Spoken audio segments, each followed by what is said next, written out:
This older white guy who knows a lot about boats is going viral for his video breaking down how he believes Nolan Wells was killed. So here's what happened. They killed Nolan Wells on the boat. They covered him up with the life jackets. They all knew he was on the boat. They just laid him on the back of the boat and got towed in part of the way. Then they got their boat running and they got on in.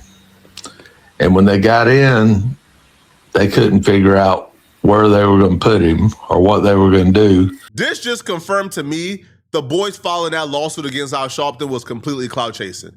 P.L. Dixon ain't say not one allegedly. P.L. Dixon got his chest poked out. The video is making his rounds, is going viral. We didn't see a cease and desist yet. P.L. ain't get a cease and desist. So isn't it odd that they will go after Al Sharpton, who never said the boys' names, never said they did anything? All he said was, this is odd and we need answers, but they're suing Al Sharpton. They're putting out statements on Al Sharpton. They're going above and beyond when it comes to Al Sharpton, but they're not going after people like P.L. Dixon. Why? I wonder why. Like, what's the difference? What's the difference here? Al Sharpton ain't say their names. Al Sharpton ain't point no accusations towards their way, but they're still going after Al Sharpton, but they ain't going after P.L. Dixon though. Now, P.L. Dixon will continue to break down how he believes the boys murdered Nolan Wells, and he ain't saying not one allegedly. He's saying this with his chest poked out. And because I haven't seen any cease and desist towards P.L. Dixon, I thought it was needed for us to react to this. So they dropped everybody off. Then they went back out to the island that the GPS doesn't show, but they did because they disconnected it. Okay? And none of them had their phones with them when they went back. So there wasn't any trace of them going back. And they dumped the body. They came back, took the boat out of the water, then went over there at 3 a.m. and washed the boat, thinking washing the boat would get all the DNA and everything off the boat. That's what they did. Now, I'm telling you, the stories are unbelievable at this point. You can't make this up. You know, first, it was about leaving the island. Well, that one blew up. Found out 2 people were at the island, saw him. Then, the Coast Guard, Coast Guard call, CETO call. Nolan, oh my God, Nolan. This is a perfect example why those interviews the boys are doing with Officer Tatum is hurting them more than it's helping. It's really, really, really hurting them. I'm sure P.L. Dixon was probably on the fence. Like, I'm sure he was probably somebody who was on the fence, just observing, you know, trying to be neutral, trying to hear out all sides. Then those boys did those interviews, and he heard their response to the CETO call. He heard their response to certain evidence, and he heard how their response just absolutely made zero sense. In my opinion, this is what he probably heard and saw, and it completely shifted. It completely changed his perspective from being just this neutral arbitrator to now his perspective is, okay, yeah, y'all doing something sketchy. Because those interviews, when you listen to those interviews, because I watched every part, and we watched it on stream together, those interviews made those boys look crazy. It just made them look crazy. It didn't make sense. Even when they were telling the story of them being attacked or confronted in a restaurant, Warren told the story, and then immediately after, I think it was Jax who told the story. Warren and Jack's story were completely contradictory. It made no sense. So if they couldn't even tell the same story or be on the same page for something they experienced a week before the interview, then what makes us think that they would be like telling the truth or consistent with this Nolan Wells thing that took place a month and a half ago? Or when you hear the boys say they cooperated with officials, they talked to officials, they told officials everything they knew, and then reports come out of certain statements that was made to officials, and the reports, it's essentially them giving names of people that said, I don't got no clue where Nolan was. I wasn't even on the island. And we have to sit back like, damn, okay, like y'all giving the investigators and the officials names of people who weren't even on the island. From what the reports is, then how confident can we be that y'all did everything in your power to locate Nolan? Sometimes after you gather so much data, it's really beneficial to go back to the very beginning of the investigation and reread things and look at them through new eyes. And boy, did I find something. From the beginning, one thing that has always bothered me was why Lainey's name? Why was this girl Lainey the person that is included in this report? Why is she the only one that we get a name for? Because by noon on July 5th, these boys and a couple others had spoken to the cops about Nolan. Let's face it, it wasn't until the next morning that the investigation really seemed to begin. At 11:55 is when Captain William Freeman called Master Sergeant Jacob Strickland, telling them to locate and interview Laney. I'm going to circle back to that in just a second. And suddenly it hit me. At 9 a.m., the lieutenant colonel requested drone assistance from Captain Freeman as part of the search and rescue. He was picked up by the lieutenant, traveled by vessel to Horn Island, and approximately 10 a.m., he attempted 3 launches with his drone. But all 3 of those were not successful because it was a software issue. It was unable to be repaired in the field. So then approximately 10:30, Freeman requested Senior Master Sergeant Shay Smith to report to duty with additional drones. So then Freeman and Kasnovich picked Smith up and transported him to Horn Island. So if the request was at 10:30, they go and they pick him up and they bring him back to Horn Island. And at 12:40, Smith launched their first drone flight. When the F did Captain Bill Freeman get the information to go and talk to Laney? He was out on Horn Island doing drone stuff. Gee, how would Captain Freeman of NDMR suddenly have new information while he's trying to do drone stuff? Oh yeah. We rode out to the islands and we were met by DMR. There was 7 DMR boats already out there, DMR and park rangers. We talked to them, we gave them all of our information. They personally asked if any of us were on the boat with him that day. We told them yes. They just said, all right, well, we got the area scoped out. And then after that, we just went up to the beach. I think we met up with y'all. So in their own words, Morgan said he was on the boat with Wyatt and Trayston's girlfriend. They talked to MDMR and gave them information about Nolan. Let's not forget. When they all did the interview with Officer Tatum, they all said the last person they seen Nolan with was Katie. Tristan said it, everybody said it, right? The last person they seen Nolan with was Katie.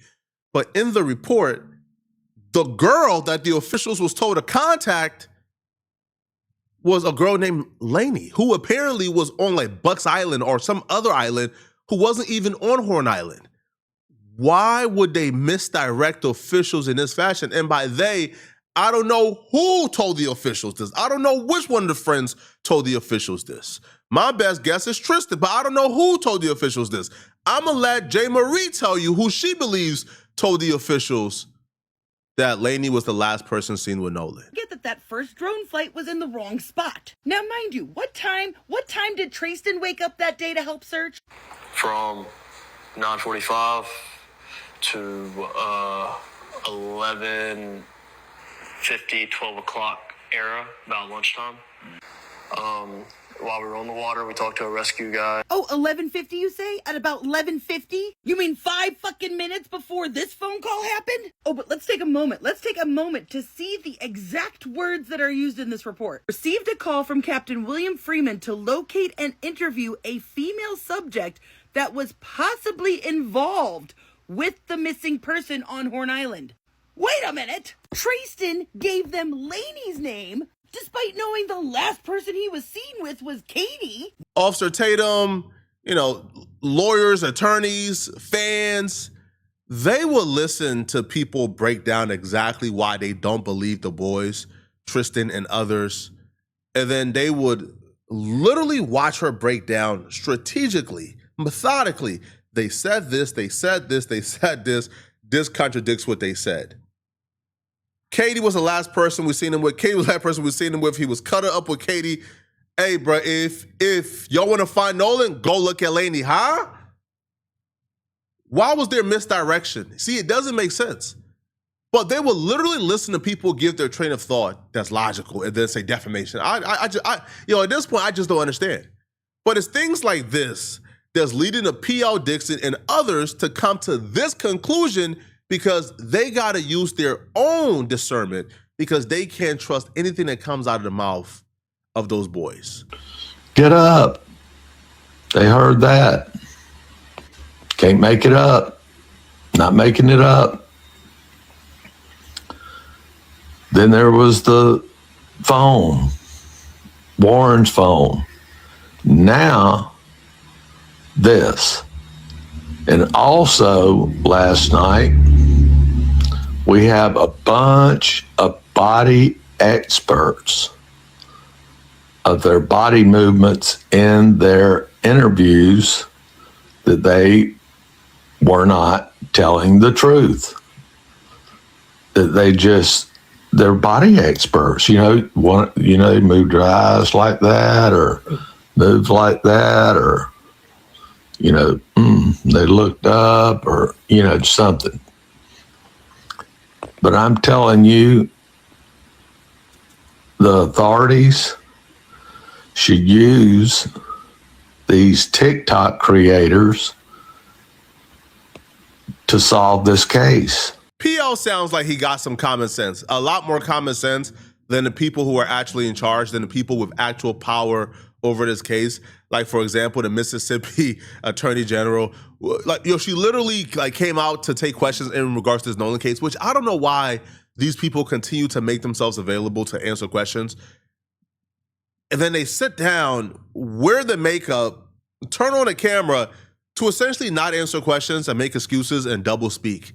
So the Mississippi Attorney General literally did not have to do this, but she decided to come on camera to address the Nolan Wells case without addressing the Nolan Wells case and making excuses and double speaking and not taking accountability whatsoever. And as it relates to the Nolan Wells investigation, we're nearly 2 months into the investigation. We still don't have a resolution. This case is still garnering widespread national attention. And we know you made some remarks recently about concerns about people making threats against law enforcement. What do you think needs to happen? Does there need to be some resolution at some point soon to this investigation so that you can allay the fears of people who have questions about a cover-up or authorities on the Gulf Coast not coming clean and letting the public know the truth about what happened, whatever that is? It's horrific and sad when we lose any of our individuals here in Mississippi. And yes, absolutely, we'll be protective if people are being threatened or any harm that might be coming their way. That's certainly what the role is, to protect them as well. But, that's an active investigation, and I know they're going through the normal course that they always do with the DA's office and the investigation there. Should your office take a role in that, given that this is such a high-profile case? Well, we always adhere to our locals first, and so certainly they're doing their job. They're going through the process, and when the time comes, I guess we will all find out the information. Why even do the interview? Like, why even present yourself to do this interview? I don't like. Why even do the interview? Clearly and obviously, you're not there to answer questions. You're there to do damage control and PR. Nothing about what these people are doing screams they're doing their job. Nothing about it at all, right? Nothing about this screams, oh yeah, they're doing their jobs. Like, I'm sorry. Even the people that we used to give credit to, like, for example, the Cajun Navy, I used to, really hold a dear spot for the Cajun Navy in my heart.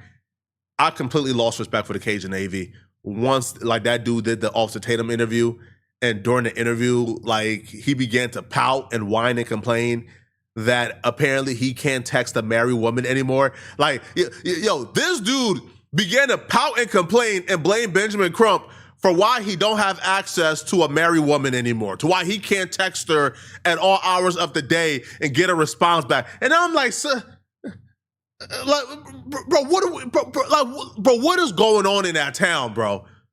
Why do everybody have this hard on for that family? Why are the officials not holding themselves accountable? And from my observation, it seems like when the attorney Benjamin Crump and others got involved, it seemed to turn more in a activist political direction than, you know, just the generic direction of, hey, a community coming together to find Nolan. Now, that is my opinion.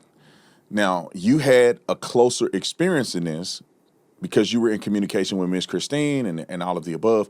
What is your take on how this has played out since the very first time you got involved? I don't necessarily disagree with your opinion. Okay. I've seen the communications with Christine and her family dwindle down after the hiring or onboarding of Mr. Crump. Now, again, I want to make sure that everybody understands I'm going to give the family the respective space that they need. And I will send them motivational messages. Just today, I sent one. Hey, Miss Christine, I know today's a tough day. It's your son's birthday. Just know that I'm here for you 110%. If you need a shoulder to cry on, somebody to call, whatever it is, I'm here. Got to thank you, which is all I expected.